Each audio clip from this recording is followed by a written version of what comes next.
It's my nerd world, but welcome to it, a Star Wars show. On this week's episode, we'll talk a little Andor, episode 11, one more to go in season 1. This week's episode is a bit of a preview, really delivered for me. I got what I wanted. Now, based off of that commentary from last week's episode, a lot of listener feedback to dive into this week as well. You definitely have opinions on whether or not Andor will be considered at any point in time to be classic Star Wars. Plus, the prequels get some much-deserved love from a rather unlikely source. As always, thank you so much for checking out My Nerd World, a Star Wars show. Let's go ahead and get to it.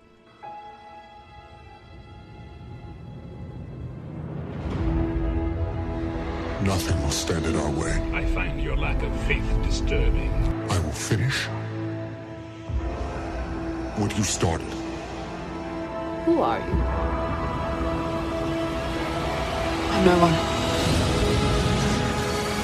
There are stories about what happened. It's true. All of it. The Force. It's calling to you.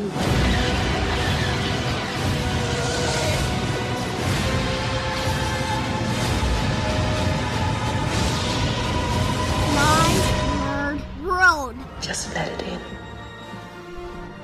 I took some heat this morning from a listener of my weekday, Monday through Friday news talk show where we have a segment at the start of the show. The producer's name is Robbie. We have a segment in the first hour called Robbie's Rundown, and Robbie breaks down 5 stories to start your day. And, they run the gamut between, serious and not so serious and entertainment and sometimes sports. And the last story he had this week was Fast and Furious 10 and how it was going to have like a budget of $340 million, just this ridiculous amount. Anyway, there was some other movie talk kind of surrounding that fell into the news talk realm, but still talking movies. And somebody had emailed in because the listeners right now are very, very tense that I was talking too much about Star Wars. And I don't even remember mentioning Star Wars this morning, to be honest with you. But it is one of the reasons why I do the podcast. That way, hopefully, I get everything that I want to say with regard to Star Wars out on the podcast, and it doesn't seep through nearly as much on the show. If you listen to my Monday through Friday show, you're probably going to say, you should do more Star Wars podcasts because you talk about it too much on the air. Too bad I love Star Wars. Anyway, I want to mention before we dive into some of my thoughts on this week's episode, episode 11 of Andor, heading into the season finale. I've been critical's probably not the right word, but I have been. I've been critical of some of the content that Disney and Lucasfilm have pumped out. Specifically, my criticism of Obi-Wan and to a lesser extent, Book of Boba Fett. That being said, I do want to add something. It's awesome that we have so much Star Wars material. It really is, regardless of any criticism that I might have about one particular piece of content, or any of us have. It really is amazing that when I want to go and watch something Star Wars related, I have a plethora of options in front of me now that this Star Wars fan that grew up during the original trilogy couldn't even have dreamed of having.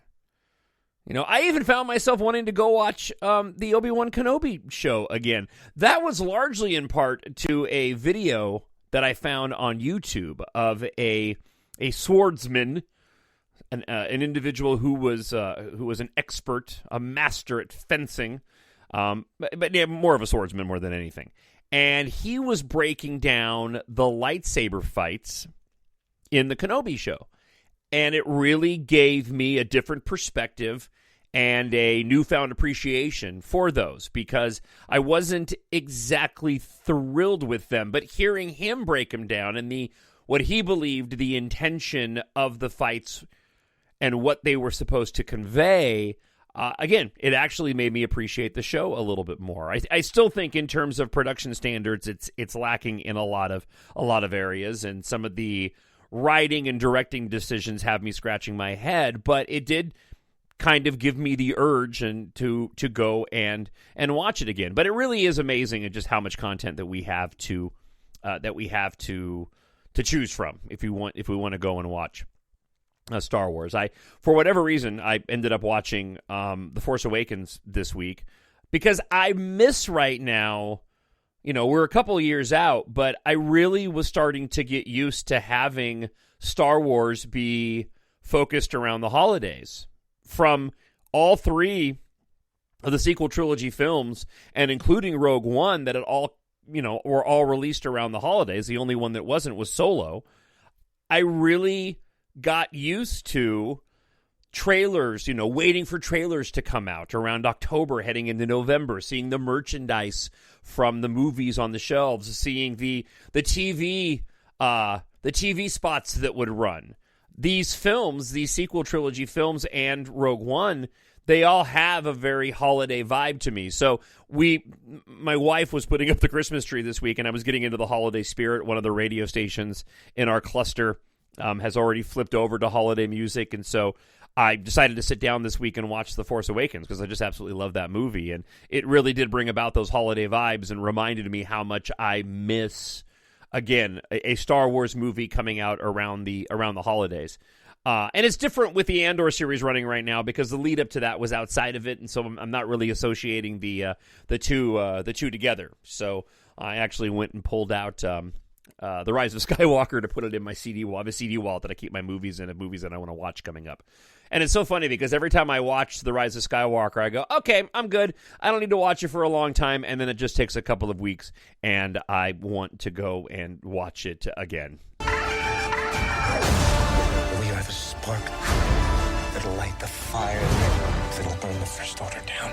Now, as I mentioned in the promo of the show, we do have a lot of listener feedback to get to this week, and a lot of that is centered around Andor and my commentary last week that I don't personally think that Andor is going to become classic Star Wars, and I'm looking forward to sharing my thoughts and your reaction to my commentary last week because there was quite a bit of it. I do want to say that I've enjoyed all the episodes of Andor. The Eye is my favorite episode. Episode 11 is my second favorite, and I might even like it. I might even enjoy it more than The Eye. It delivered on every level and really ended up meeting the expectations of what I laid out in last week's episode of what I kind of consider is to be the recipe needed for, with my fingers, classic Star Wars. And there's a lot of people that disagree with me, and it's subjective, and I mentioned that last week, but this episode gave us just a lot of really interesting moments. Cyril getting the information of Cassian in that broken transmission from one of the other corporate officers from in the earlier episodes. I thought that little scene was, and the miscommunication between the two of them was a lot of fun. The droid B in the show, the emotion with the passing of Marva, spoiler alert, that he emoted. I heard another podcast mention this, and I totally agree that the puppeteers for these droids don't get nearly as much credit. I was moved as if I was watching, a sad dog, losing somebody in their family. They just did a fantastic job with the droid in this episode. The entire escape with Andor and Melish in the beginning with these aliens on the planet and how they let them go. And they ended up taking a skyhopper of all things. Nice little callback. Speaking of The Force Awakens, how it was all rickety and making noise as it flew off. And then the Luthen scene with the Arrestor Cantwell class Star Destroyer was, and the oh man, I keep forgetting. I always forget the name. The Fondor Hallcraft. I keep getting this name wrong, and I keep forgetting it. that scene that we'd seen in the trailers, finally got to see it in this week's episode, was absolutely fantastic and just connected with me and was exactly the kind of action that I was looking for in what I consider to be all the elements necessary to turn a piece of Star Wars content into potential classic Star Wars. I mean, this episode really did encapsulate all of that. And that was just such a well-crafted scene with the TIE fighters, the defense mechanisms of Luthen's Fondor Hallcraft. That ship is awesome. I want to get my hands on a toy. I hope they make a toy. We'll probably just end up getting a die-cast out of it. I wish that Hasbro would make more vehicles because that ship is absolutely awesome. And the only complaint that I have about the scene is that I wanted more of it because it was just that good. So, again, the episode absolutely delivered and gave me all of the classic feels that I'm looking for personally as a Star Wars fan, and has me really, really excited for next week's final episode of this season. I am hearing that there is a post-credit scene in episode 12 in the finale, so be sure you stick around for that. That's all I'm going to say. The details of the episode have been leaked. I have not read them, so I don't know what's going to happen. I was reading about something else with regard to the show that I was okay with being spoiled on, and it just happened to be through that I found out that there apparently is a post-credit scene in the finale, episode 12 of Andor. So definitely check that out. But again, just really, really enjoyed this episode. Looking forward to watching it in its entirety once it's all finished. And we'll see if maybe my opinion changes a little bit as to whether or not this show will be considered as classic Andor. And there's a lot of you that believe that it will. And again, we'll get to that listener feedback coming up a little bit later on in this week's episode. This is not going to go the way you think. So I came across this article in the unlikeliest of places. I was doing prep for my radio show, and one of the websites that I go to on an almost daily basis is the libertarian-leaning website Reason. Robbie Sove writes on Reason. Really, I'm a big fan of Robbie's work, but they had an article here that I was kind of surprised to see. Very unlikely source. How the Star Wars prequel trilogy is good, actually. The millennial generation has had enough anti-prequel propaganda. So I was going to share with you the article. It's a really short piece. During the climax of Revenge of the Sith, the third Star Wars prequel film, an angst-ridden Anakin Skywalker snarls at his former master, Obi-Wan Kenobi. "You underestimate my power." Obi-Wan proceeds to, spoiler alert, sever 3 of Anakin's limbs, burn off all his skin, and leave him for dead. Anakin later becomes the cyborg villain Darth Vader, Dark Enforcer of the Galactic Empire. To hear critics tell it, people disliked this origin story. The 3 prequels, The Phantom Menace, Attack of the Clones, and Revenge of the Sith, were largely written off as disappointments.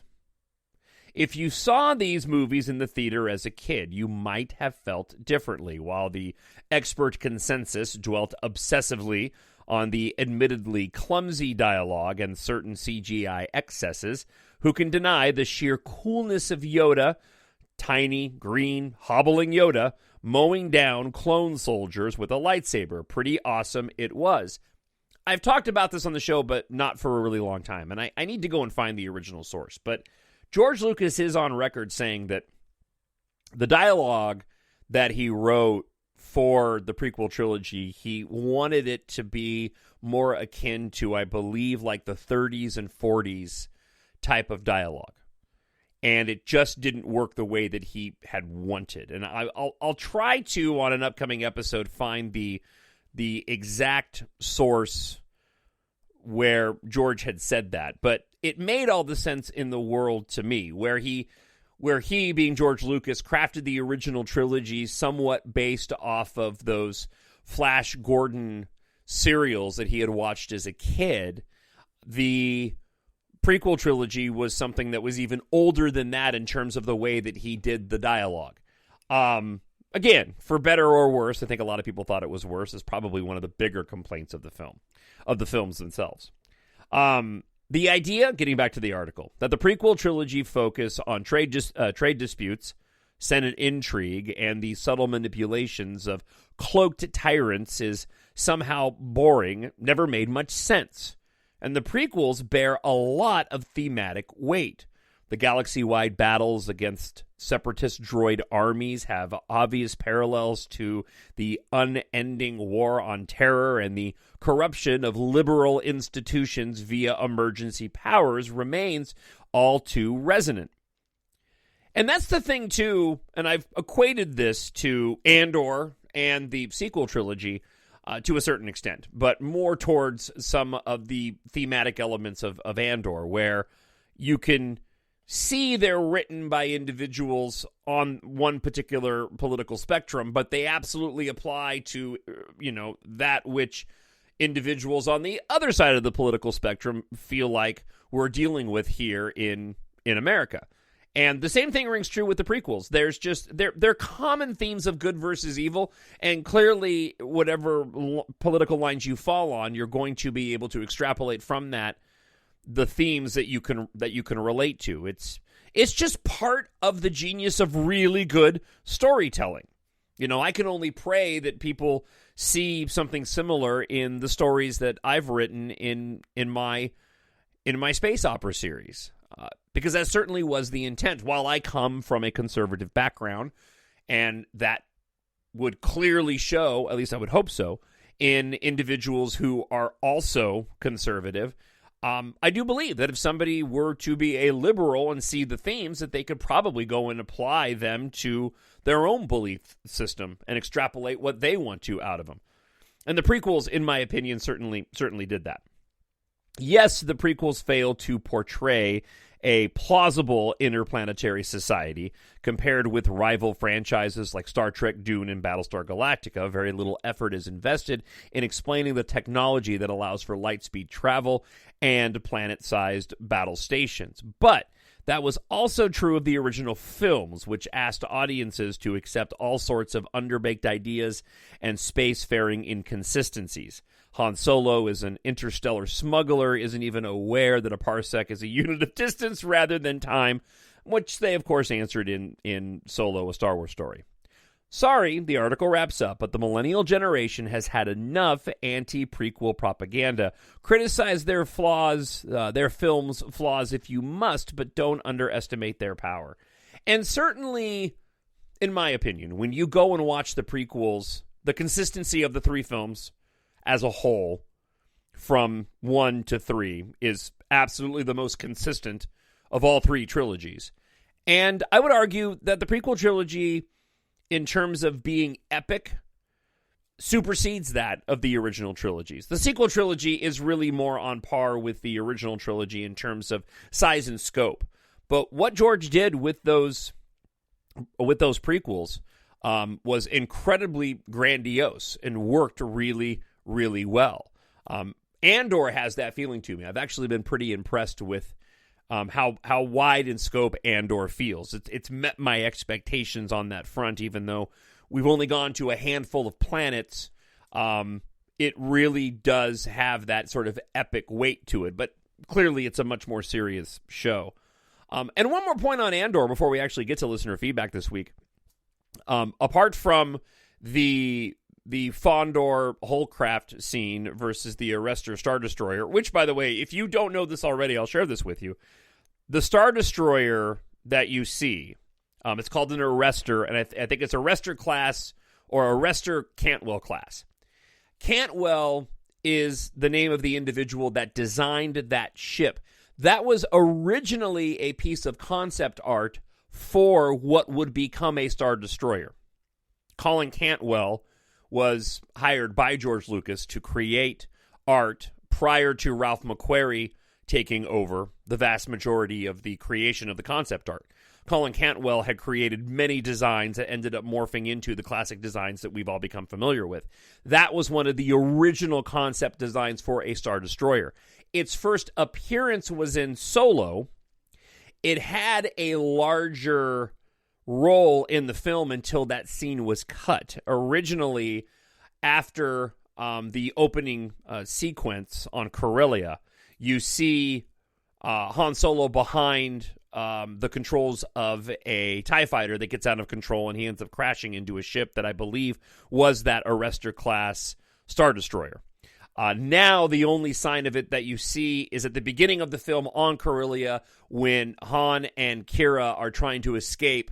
You hear the Imperial March, and up on the screen is the advertisement to join the Empire. It shows that ship up on the screen. So this was the first sort of full-fledged appearance of this particular vehicle that, again, was originally one of the very first pieces of concept art for the Star Destroyer. That being said, I loved the fact that we got another scene with Saw Gerrera in Episode 11, and we got a better look at those partisan X-Wing fighters. It's a very similar story to what I just told as it relates to the Arrestor-class Star Destroyer. The scene when, and they're in one of the previous episodes when Luthen goes to see Saw. The partisan X-Wing fighters are black and white X-Wing fighters that are sitting there outside of Saw's base camp. They're used by his faction. Originally, they were in Rogue One. They had an expanded role. They were cut back. You see a very, very quick shot of a partisan X-Wing at Saw Gerrera's hideout. You also see one crashed in the city at Jeddah. But you don't ever see him take flight. You don't see him take flight either in Andor, but you do get a much better look at two of them sitting outside. I bring all that up because I'm actually staring at the diecast of it, because it had a bigger role in Rogue One before the edits were made. I believe you were supposed to see the X-Wings take off and fly away from Saw Gerrera's hideout after the Death Star went and blew up the city before it was destroyed. As they were escaping in the U-Wing, you would also see the X-Wing, the partisan black and white X-Wings escaping, and that scene was cut. But they did end up making a die-cast for it, and I'm looking at it right now. It's up right here on my shelf. So, there you go. A little behind the scenes before we dive into your listener feedback this week. And as always, what do you think? Thoughts on the prequels? Thoughts on this last week's episode of Andor? Number 11. Let me know. TalkShowNerd@gmail.com or leave a comment up on YouTube. I need someone to show me my place in all this. All right, again, we got a lot of listener feedback to get to this week, and a lot of people disagreeing with me, and I dig it. N. Black writes, I disagree. I believe Andor will become classic Star Wars. I believe Lucasfilm and Disney should look to move the franchise in this direction. The world is too cynical for the old approach of those original films and the approach of the sequel trilogy as well. That world we lived in, where that type of storytelling resonated with people, especially kids, no longer exists. Kids these days don't care about Star Wars the way we did. The fan base is aging out, and Star Wars is not gaining young fans the way they once did. I disagree with that, but I'll get back to it in a second. Lucasfilm needs to change with the times, and Andor is a step in the right direction. You said yourself you can't wait for the next episode. That's how it should be. The focus should be on well-written stories that keep you engaged. That is how Star Wars will survive. Lucasfilm and Disney can't afford another Rise of Skywalker. I don't know how you keep going back to that movie or how you find it rewatchable. In my opinion, it was an abysmal movie. A terrible way to end the Skywalker saga. I think you are viewing that movie with way too much nostalgia for a bygone era. I think if you are being objective, you would admit that the Rise of Skywalker and the sequels as a whole are totally disposable, very forgettable, and incredibly simplistic, and to be perfectly honest, insultingly stunted in their delivery. I agree that there is too much inconsistency with the content they are putting out there. Mandalorian is pretty good. Book of Boba Fett was a complete joke, and Obi-Wan was piss poor outside of a few good scenes. Andor, to this point, has been an absolute masterpiece. Far and away the best thing they've done since being acquired by Disney. This and Rogue One are the crowning achievements of the Disney Star Wars era. All right, so first off, I've said all along that it's This, watching a film, art, listening to music, it's all subjective, okay? In terms of being, objective to it, no. I love those films. And I don't get a nostalgic kick off of The Rise of Skywalker. I just find it to be an incredibly fun Star Wars movie. Just as much as I love The Last Jedi and how I find it to be a very enriching and deep Star Wars film, and how I find Star Wars The Force Awakens to also feel very much like classic Star Wars. We're all clearly entitled to our opinion, just as you are yours. I disagree, though, that kids don't care about Star Wars the way that we did. Nobody's ever going to care about Star Wars the way that we did. I will agree with you on that front. But I have family members who I know are already Star Wars fans. We have a whole generation of individuals that grew up on the prequels. That's their Star Wars. It's ingrained and nostalgic to them. And we will have another generation of now young people who grow up, and the sequel trilogy will be their Star Wars, imprinted on them the way the original trilogy was imprinted on me. Rey, Finn, and Poe will be their heroes. So I think, in my view, Lucasfilm needs to keep making movies like that. Andor is a fantastic show. But if that's all that Star Wars is going to be moving forward, no, then you're never going to be able to grow the franchise and keep delivering new fans, because eventually it'll just age out, right? I understand and will always hear from people that do not like the sequel trilogy. I get that. You're entitled to your opinion. For me personally, I love all three of those films. I find them wildly entertaining, and I do not understand, nor do I agree with this, if you're being objective, you will admit that The Rise of Skywalker is abysmal. No. It is, in terms of objectivity, if you're going to pick apart a movie, you could pick apart all of these films. I could shred Return of the Jedi if I wanted to, right? Most films you can actually go and pick apart. It's subjective more than anything. So, no, I can be objective in my own view and look at it and go, no, I don't really have much of an issue with that movie at all. But hey, that's just me, and you just do you. Let's move on. JC Val93 writes this: I like the Andor series. It feels like Star Wars crossed with The West Wing with THX 1138, with THX 1138, which some sci-fi purists say is better than Star Wars. I don't agree with that.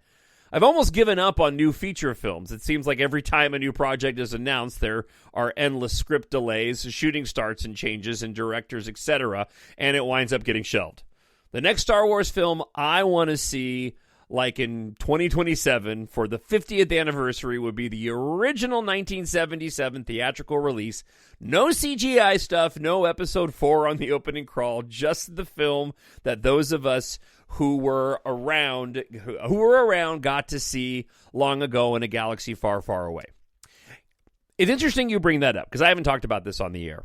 There are, for those that don't know, and thank you, JC, for the feedback. There are what are called and described as despecialized versions of the original Star Wars trilogy. Fans have gone out, and there's a couple of different versions of this, but fans have gone out and they have painstakingly gone and reconstructed the original trilogy to give the fan the best possible quality despecialized version of the film that they can. So they've taken all of the HD versions of the original trilogy, and then they have spliced in and reconstructed them with what they have of the original trilogy before the special editions. They're available online if you go and find them. You can watch them in their entirety. You can purchase Blu-rays of these, and you can watch segments of them. There's a bunch of fantastic videos up on YouTube where they show not only different versions of the despecialized versions, but they actually go and show, side by side the difference between the original and the special editions. As somebody who grew up, saw all three of the original films in the theater, I had the original VHS before the special editions. Those are the films that I grew up with. I went back and watched the majority of all three of those films of the despecialized versions. And while they were fun as curiosities, for me personally, it didn't do anything to further my enjoyment. It didn't bring back much of the nostalgic feels for me. And especially one of my favorite sequences in all of the original trilogy, and what I think is one of the best Star Wars battles put to the big screen, that is the attack on the Death Star from A New Hope. The special edition of that, not the original edition. Going back and watching the original edition of these despecialized versions, seeing nothing but the models, no CGI, was really fun, again, from a curiosity standpoint, but honestly did not give me the thrill that the special editions did. But to each their own.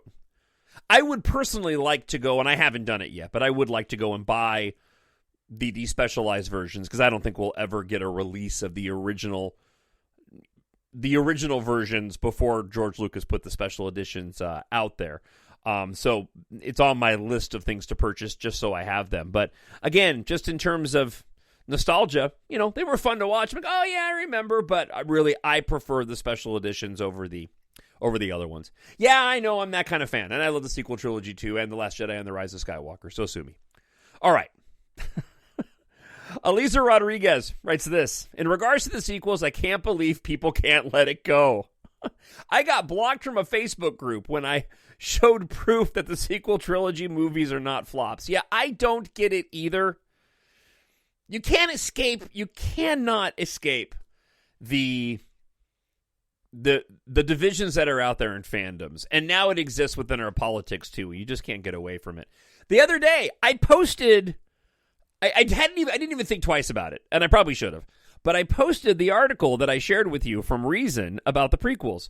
And sure enough, man, that thread exploded of just all this division of people criticizing them and disagreeing with the article. I'm like, the prequels are certainly better than that trash sequel trilogy. It's just like, just can't get away from it. All right, friend of the show Miranda writes this. This is exactly what sets Andor apart from all Star Wars content.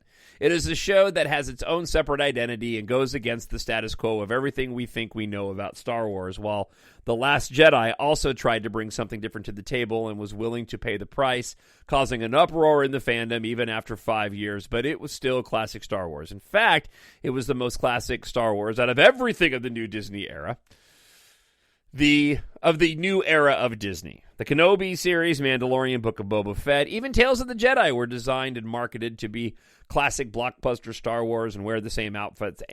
Andor just decided to put on a new set of apparel, break some toys, and give us something raw. I'm probably calling it too soon, but this will probably be the only time that we will see something like Andor, because within a few months, we're going to be back in our wheelhouse with Mandalorian, Ahsoka, and Skeleton Crew. Well, until we get Andor Season 2. So, as always, Miranda, a friend of the show, thank you so much for writing in. All right. Lord Aramis writes this. War just isn't pew-pew. That's what I said last week. War is precisely the continuation of politics by other means. So pretty much all we have seen in Andor precisely is the war from Star Wars. Having said that, I agree. Let me stop here real quick. So I understand what you're saying. I'm sorry if you got hung up on that at all. I made a comment on last week's episode, talking about where's the wars in the show. Lord Aramis here is right. It's politics by other means. We are seeing that. We saw that in The Eye. We certainly saw that in some of the aspects of the more recent episode. I guess the simplest way I could have said it last week's episode, and I'll say it now, is I just wish there was a little bit more action in the show. That's all. Now, again, having said that, and I'll get into more of their comment here in a moment, every time an episode ends, I want more of the show. I would just love to see a little bit more action. All right. I agree that they could have more elements, like more aliens or weird tech from classic Star Wars, but that does not take away from the quality. No, I don't think it takes away from the quality either. I just, again, my argument was more, is it going to end up being classic Star Wars like we would revere, say, The Empire Strikes Back? And I just don't see that being the case because it's missing some of the elements that, in my opinion, make something classic Star Wars. And, by the way, the failure of the series among the fan base just showed beyond any doubt that Star Wars fans don't really care about quality. They are driven by fan service and nostalgia and nothing else, and that's why Star Wars is doomed to not evolve, stagnate, and die. Let me stop here real quick. Let me add to that. I disagree with Star Wars fans only being driven by fan service and nostalgia. I think a part of this is... And this is actually going to sound like I'm making your point. So there is a point to be made here. But, Andor isn't necessarily a character that I think everybody was gravitating towards. People also know what happens in Rogue One and what the fate of this individual is. So the fans are turning out for Andor. I don't have any doubt about that. But the more casual fan probably isn't getting excited to watch this as they would something they were more familiar with. I know that may sound like it's kind of leaning towards what you're saying, but I do think that the Star Wars fans are watching this, but in bringing in anybody extra, they're having difficulty because of a lack of familiarity is probably the better thing to say. For what it's worth, they are going to be putting the first 2 episodes of Andor out on other Disney-owned streaming platforms, hoping to bring new eyes to the show because they know they have a good show, but they need to bring more people to it. That being said, we'll see what ends up happening with that. I personally think if they're going to do that, they need to be the first 3 episodes because those really do complete the arc. I don't know if the first 2 is going to be enough for a casual fan to get involved in it, but we'll see. Lastly, or is this lastly? This is a long one here. Yeah, I think it is. This comes from, and thank you, Lord Aramis, for the comment. You do make some great points, and I think there is some truth in what you're saying. I think there's more nuance to that. I think it's more familiarity with characters than it is a desire for fan service and nostalgia. Because I think the nostalgic fans are watching Andor because they typically watch everything. All right. Spacey writes this. I listened to your episode regarding Andor and how it likely will not go down as classic Star Wars. My response to that is not so much about any Star Wars creations without George Lucas' involvement being considered classic in terms of Star Wars, but rather classic when it comes to the creative helming the creation in question. Nice. The Force Awakens, Rise of Skywalker, classic J.J. Abrams. A filmmaker influenced strongly by Star Wars for sure, but also plenty of audience-thrilling films by Steven Spielberg, Richard Donner, John Carpenter. Lots of people are familiar with Abrams' kind of work through film and TV, and his mystery box approach to creating drama and keeping the audience tuned in and curious. The Last Jedi.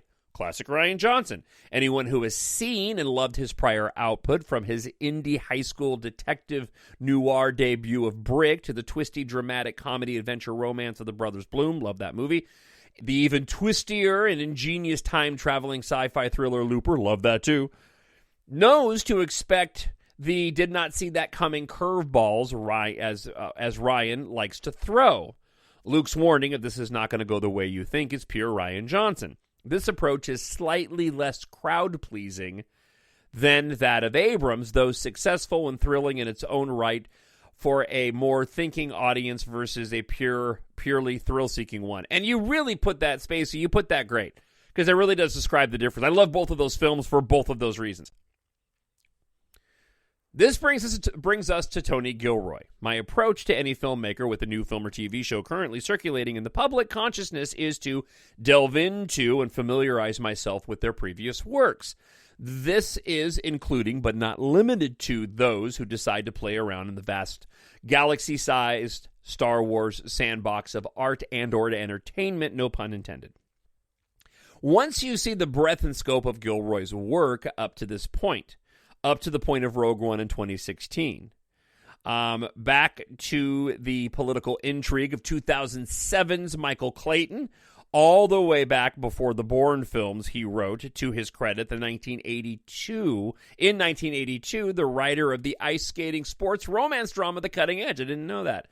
Through all of this, you see in Gilroy a skillful, sharp-witted writer, thoroughly knowledgeable of his craft and how to please both thinking and thrill-seeking audiences alike. The resultant overlap is virtually untouched terrain for new Star Wars live action. Tony Gilroy punctuates and reveals action in what would otherwise be mere dialogue scenes, and evokes the lyrical and poetic sequences of intense action and adventure.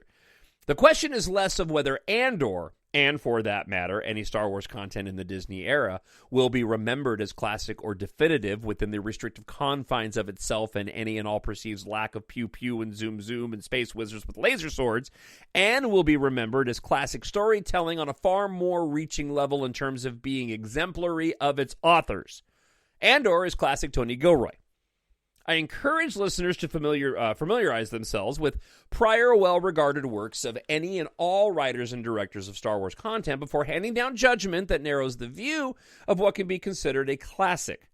Star Wars is a sandbox to which creatives are free to bring their unique ingenuities and senses of play.